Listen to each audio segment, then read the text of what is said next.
এঁকে বেঁকে এগিয়েছে উঁচু নিচু পথ, পথের ধারে পাহাড় টিলার পসরা।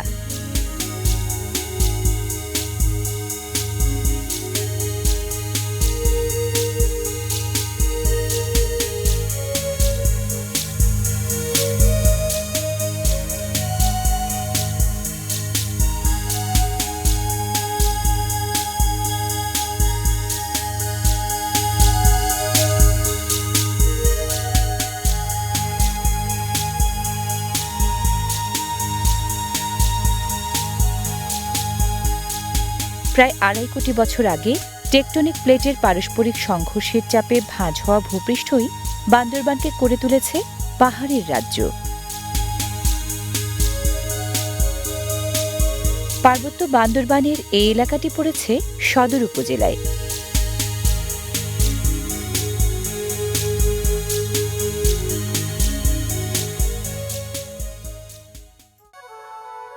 একে তো পাহাড়ি জনপদ, তার উপর চলনে বলনে পোশাকে চেহারায় নতুন সব মুখ।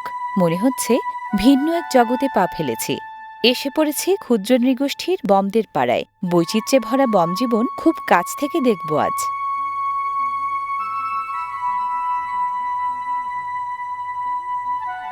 পাহাড়ের নিঃসঙ্গতা ঘোঁচাতেই যেন বমরা বসতি গড়েছে নিসর্গের সাথে মিতালি পাতিয়ে। ইন নামের নিজেদের ঘরবাড়ি পারদর্শী বমরা নিজেরাই বানায়। ওদের উঁচু মাচান বাড়িতে থাকার চলটা এখন কমে গেছে বন্যজন্তুর উৎপাত কমে যাওয়ায়। আগে নাকি ওরা গ্রাম গড়ত আরও দুর্গম পাহাড় চূড়ায়। শক্ত গাছের খুঁটির বেড়ায় ঘেরা থাকত পুরো গ্রাম। বমরা এজন্যই টংথা, মানে পাহাড়ের সন্তান।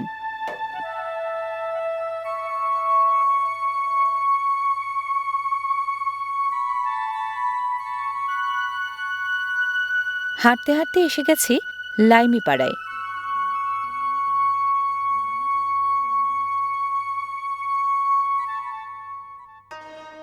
লাইমি পাড়ায় বম জনসংখ্যা ৩০০ মতো, বাড়ি আছে ৬৫টি।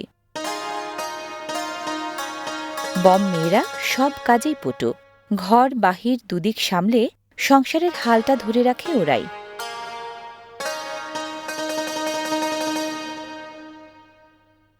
জুম ক্ষেতের ধান থেকে কোটা চাল গুঁড়া করতে বম মেয়েরা ব্যবহার করে সুমখাল নামের কাহালচি। তমলিয়ান বমের বাড়িতে চাল গুঁড়া তৈরির এই আয়োজনটা আসলে চলছে পিঠা বানানোর জন্য।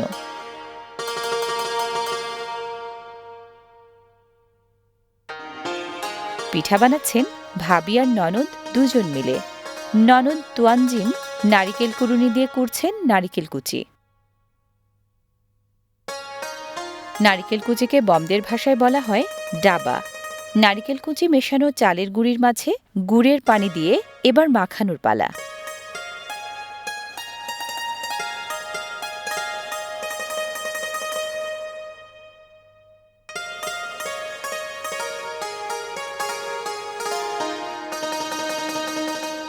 চালের গুঁড়ি, নারিকেল কুচি ও গুড়ের পানির মিশ্রণ হাতের মুঠোয় নিয়ে পিঠা তৈরির মূল কাজটা সারছেন ভাবি লালমেন লিয়ান।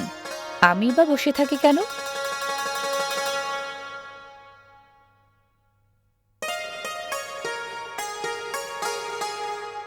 পিঠার ঠিক মাঝখানটায় গুঁজে দিতে হয় কর্তাইসেন নামের গুড়।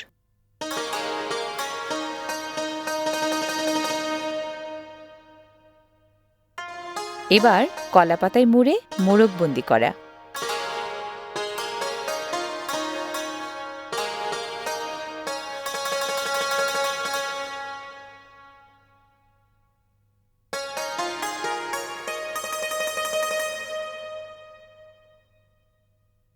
চুলার ওপরে পরপর দুটো হাঁড়ি।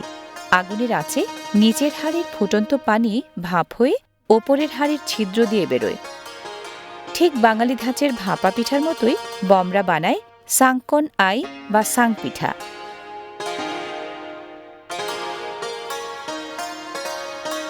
বমরা সাং পিঠা সবচেয়ে বেশি বানায় বড়দিন সহ সাংবাৎসরিক উৎসবের সময়।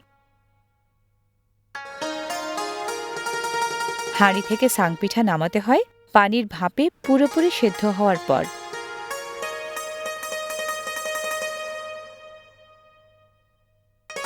ঐতিহ্যবাহী সাং পিঠা বমদের অতিথি আপ্যায়নের অন্যতম উপাদান।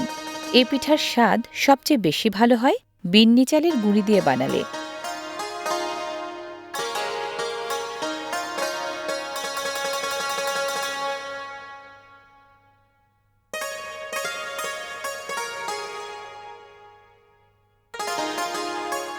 বমদের তৈরি সাং নামের এই পিঠা সত্যি খুব মজার। বমদের প্রায় সবাই বাঁশের কাজে দক্ষ খুব। বংশ পরম্পরার ঐতিহ্যে ওরা ঝুড়ি সহ নানান জিনিস বানায় অবসরে। দিদি, আপনি কি জানেন যে আপনাদের আদি নিবাস কোথায় ছিল? জানতাম, কিন্তু ঠিকভাবে বলতে পারবো না। তাহলে আমার কাছে আচ্ছা। বমরা মঙ্গোলীয় জাতিগোষ্ঠীর মানুষ। আদি নিবাস ছিল চীনের চিংলিং পার্বত্য এলাকায়। সেখান থেকে প্রথমে পাড়ি জমিয়েছিল মায়ানমারে। এখানকার খুমি, মুরং, পাংখো এবং লুসাই নৃগোষ্ঠীর মতো বমরাও মায়ানমার থেকে পরে বাংলাদেশে ঠাঁই নেয়। গত ২৫০ বছর ধরে ওরা এই মাটিরই সন্তান। শুনলেন তো? জি, এখন তো বলতে পারবেন।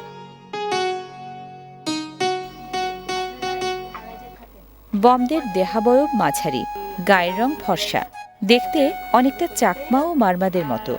ভাষা, সংস্কৃতি ও জীবনযাপনে লুসাই আর পাংখো জনগোষ্ঠীর সাথেই বেশি মিল ওদের।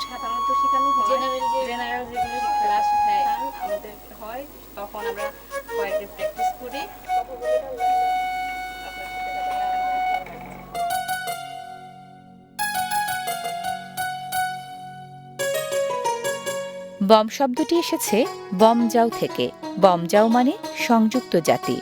পাং হয় এবং সুনথলা এই দুই গোত্রের মিলনে গড়ে উঠেছে বম জনগোষ্ঠী।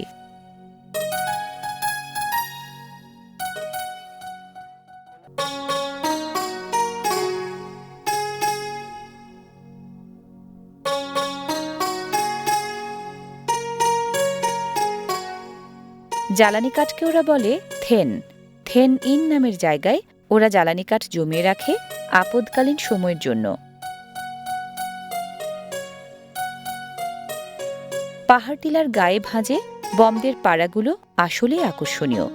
পাড়া জুড়ে নিসর্গ আর জীবনধারার যেন দারুণ মাখামাখি।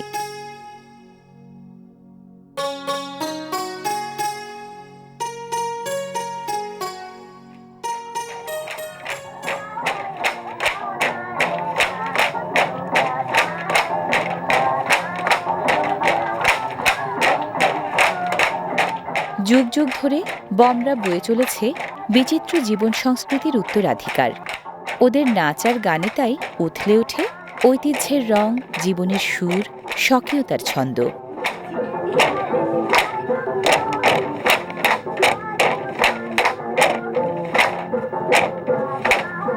ওরা বলে চেরুকান, আমরা বলি বাঁশ নৃত্য। জনপ্রিয় বাঁশ নৃত্যে বমরা সাধারণত মাতে কারো মৃত্যু হলে। আপনজনের অকাল বিদায়ের শোক ওরা সামাল দেয় নাচ গানের আনন্দ ছন্দে।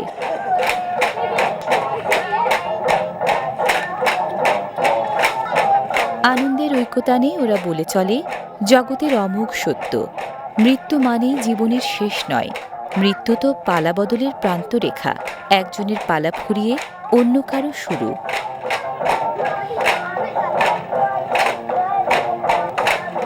বমরা আসলে জীবনবাদী। শোক নয়, মৃত্যু নয়, মৈত্রী ওদের আনন্দময় জীবনের সাথে। নিত্যদিন ওরা তাই জীবনকে বাঁধে জীবনের সাথে।